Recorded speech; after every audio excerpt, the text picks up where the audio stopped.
دجال کے پاس جو اتنی پاور ہوگی، کیا یہ پاور جو ہے یہ موجودہ دور میں تیزی سے پھیلتی ہوئی ٹیکنالوجی ہوگی؟ کہتے ہیں کہ گھروں میں کیمرے لگے ہوئے ہیں، ریکارڈنگ ڈیوائسز لگی ہوئی ہیں، موبائل جو ہیں وہ موجود ہیں، ٹریکرز جو ہیں وہ موجود ہیں۔ دجال کے بارے میں جتنی بھی باتیں اللہ کے نبی صلی اللہ علیہ وسلم نے بیان کی کہ وہ بارش جو ہے روک سکتا ہے، بارش نازل کر سکتا ہے، بندے کو کاٹ سکتا ہے، فصلیں اجاڑ سکتا ہے، تباہی برپا کر سکتا ہے، جنت ہے، جہنم، عین ممکن ہے کہ یہ سب کچھ جو دجال کرے یہ اس ٹیکنالوجی کے بل بوتے پر کرے جو اس وقت دنیا میں آ رہی ہے۔ بسم اللہ الرحمن الرحیم۔ ہماری گفتگو سلسلہ وار امام مہدی سے لے کر قیامت کے قائم ہونے تک کی علامات کے بارے میں جاری ہے۔ ایک بہت اہم سوال ہے جو زیر بحث رہتا ہے کہ کیا دجال کے پاس جو اتنی پاور ہوگی، کیا یہ پاور جو ہے یہ موجودہ دور میں تیزی سے پھیلتی ہوئی ٹیکنالوجی ہوگی؟ یعنی کہ یہ ساری ٹیکنالوجی جو ہے یہ آہستہ آہستہ ہم دیکھ رہے ہیں کہ چند ہاتھوں کے اندر اس کا کنٹرول جا رہا ہے، اور جب دجال آئے گا تو یہی لوگ جو اس ٹیکنالوجی کو کنٹرول کر رہے ہوں گے یہی دجال کے اوپر ایمان لائیں گے، اور اس تمام ٹیکنالوجی کی پاور جو ہے وہ دجال کے ہاتھ میں دے دی جائے گی، اور پھر دجال اسی پاور کے ذریعے سے دنیا کو کنٹرول کرے گا۔ کیا دجال کی ساری پاور جو ہے یہ موجودہ دور کی ٹیکنالوجی ہوگی، یا کہ اس کی پاور جو ہے وہ ایکسٹرا آرڈنری، اس کے علاوہ کوئی شیطانی قوتیں جو ہیں ان کے ذریعے سے وہ کوئی کام جو ہے جتنے بھی وہ کام اس نے کرنے ہیں، فصلیں تباہ کرنی، بندے کو زیرو کرنا، کاٹ دینا، مار زندہ کر دینا، اس کے ماں باپ سے اس کی باتیں کروا دینا، یہ سارا کچھ جو ہے، یا یہ کوئی اور طاقت، کوئی شیطانی طاقت جو ہے جس کے ذریعے سے وہ یہ سب کچھ کرے گا۔ دیکھیے یہ بات تو اپنی جگہ ایک حقیقت ہے کہ کبھی بھی کوئی بھی بات قرآن مجید کے اندر یا حدیث کے اندر جب کی جاتی ہے تو وہ اس تناظر کے اندر کی جاتی ہے کہ لوگوں کے اذہان جو ہیں وہ اس کو قبول کر سکیں، لوگوں کے اذہان جو ہیں وہ اس کو سمجھ سکیں۔ میں اس کو ایک ایگزامپل سے سمجھا دیتا ہوں کہ مثال کے طور پہ اگر آج سے کوئی تقریباً 50 سال پہلے، یا اگر آپ اس سے پیچھے چلے جائیں 100 سال پہلے، اگر آپ کسی انسان کو یہ کہیں کہ ایک ایسی ٹیکنالوجی موجود ہے میرے پاس کہ جس سے میں پلک جھپکنے سے پہلے یہاں سے پیغام 7 سمندر پار پہنچا سکتا ہوں، تو وہ اس پر یقین ہرگز نہیں کرے گا، وہ کہتا ہے کہ یہ بے وقوفوں والی بات کر رہا ہے۔ اگر آپ اس کو یہ کہتے کہ میں اپنی آواز جو ہے وہاں پہنچا سکتا ہوں تو وہ اس کو اور زیادہ بے وقوفی قرار دیتا۔ اگر آپ اس کو کہتے ہیں کہ میں اپنی پکچر جو ہے وہ وہاں تک پہنچا سکتا ہوں، تصویر تک جو ہے وہ وہاں پہ پہنچا سکتا ہوں، تو وہ اس کو اور بے وقوفی قرار دیتا ہے۔ کیا مطلب کہ اس وقت لوگوں کے اذہان جو ہیں اس کو سمجھنے کے لیے تیار ہی نہیں تھے۔ اس لیے قرآن مجید کے اندر بھی اللہ رب العزت نے جو جنت کا ایک نقشہ کھینچا ہے وہ صرف اور صرف ایک نقشہ ہے جو ہمارے اذہان کو مد نظر رکھتے ہوئے بیان کیا گیا جتنا کو ہم سمجھ سکتے ہیں،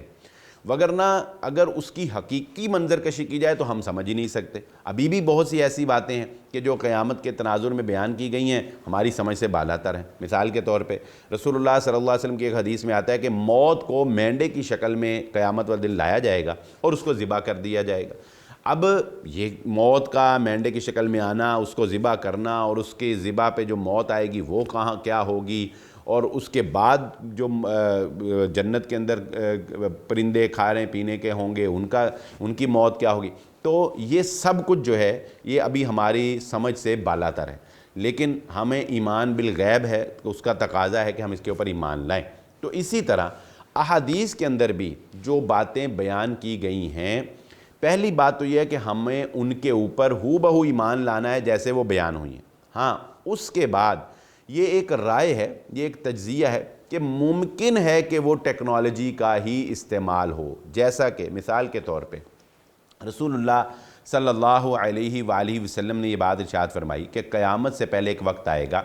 کہ انسان جب اپنے گھر سے نکلے گا تو اس کی ران اس کے گھر کے بارے میں اس کو خبر دے گی۔ دوسری حدیث میں رسول اللہ صلی اللہ علیہ وسلم نے فرمایا کہ اس کے بوٹ کا تسمہ جو ہے وہ بول کر بتائے گا کہ اس کو کہ تیرے گھر کے جانے کے بعد تمہارے پیچھے سے یہ کام یہ باتیں جو ہے وہ ہوتی رہیں۔ اب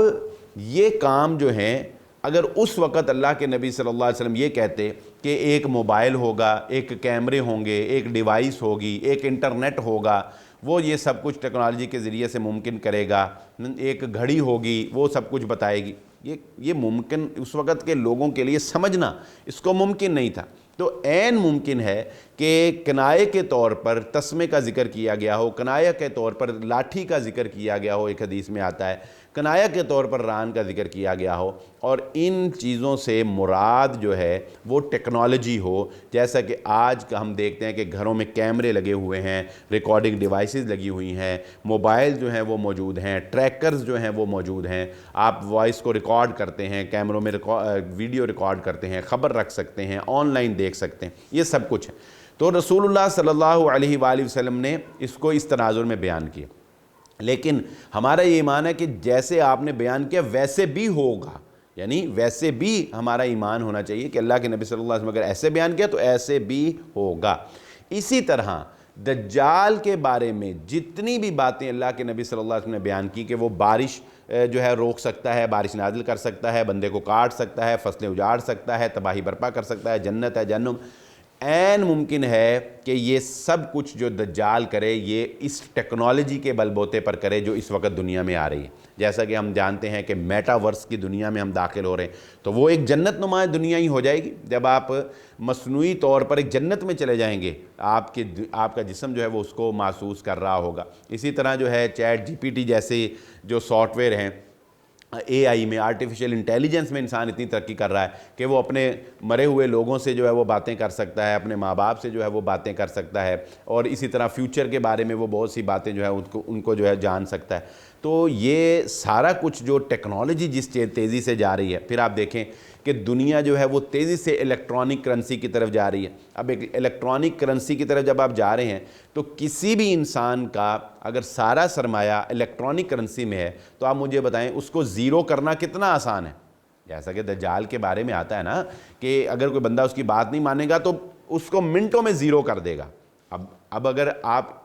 تصور کر سکتے ہیں کہ اگر الیکٹرانک کرنسی میں ایک بندے کا اربوں روپیہ پڑا ہوا ہے اور اس کے الیکٹرانک کرنسی کا کنٹرول جو ہے وہ دجال کے پاس ہے, اس سسٹم کے ذریعے سے اس کو اپنا بڑا مان کے اس کو دے دیے. اب وہ ایک بندے کو کہتا ہے کہ میری بات مانو, کہتا نہیں مانتا, وہ کہتا ہے تیرا اکاؤنٹ بند, زیرو ہو گیا وہ بندہ, سب کچھ صفایا ہو گیا اس کے اکاؤنٹ سے سب کچھ صاف ہو گیا. تو اس طرح سے اکاؤنٹ فریز کر کے, یا اس طرح کی ٹیکنالوجی اس وقت دنیا میں موجود ہے. مصنوعی بادل بنائے جا رہے ہیں, بلکہ مصنوعی زلزلے کی باتیں کی جا رہی ہیں کہ مصنوعی طور پر زلزلہ جو ہے وہ لایا جا سکتا ہے, اور اسی طرح موسمی تبدیلیاں جو ہے وہ ہم دیکھ رہے ہیں. تو ممکنات میں سے ہے کہ دجال اس ساری ٹیکنالوجی کا یوز کر کے لوگوں کو گمراہ کرے. لیکن بہرحال بحیثیت مسلمان ہم یہ ایمان رکھتے ہیں کہ جیسے رسول اللہ صلی اللہ علیہ وآلہ وسلم نے بیان فرما دیا ویسے ہی ہونا ہے. اس کا سبب کوئی بھی بنے یا اس کا سبب کوئی بغیر اسباب کہ اس کے پاس کوئی شیطانی طاقتیں ہوں, جیسے بھی ہونا ہے. اور اس سے بچنے کا طریقہ ایک ہی ہے, اور وہ ہے ایمان کی مضبوطی, اللہ پر یقین کامل. ایمان کی قربانی نہیں دینی, ہر چیز قربان کی جا سکتی ہے. ہماری گفتگو سلسلہ وار امام مہدی سے علامات قیامت, یہ قیامت کے قائم ہونے تک جاری رہے گی. ہمارے ساتھ آپ کا یہ محبت اور چاہت کے کومنٹس ہمیں مل رہے ہیں. ہم انشاءاللہ آپ کو اس پہ بھرپور رسپانس دینے کی کوشش کرتے ہیں. ہمارے ساتھ جڑے رہیے. آئندہ ایک نئی نشانی کے ساتھ, ایک نئی بات کے ساتھ حاضر ہوں گے. اجازت دیجیے, اللہ حافظ.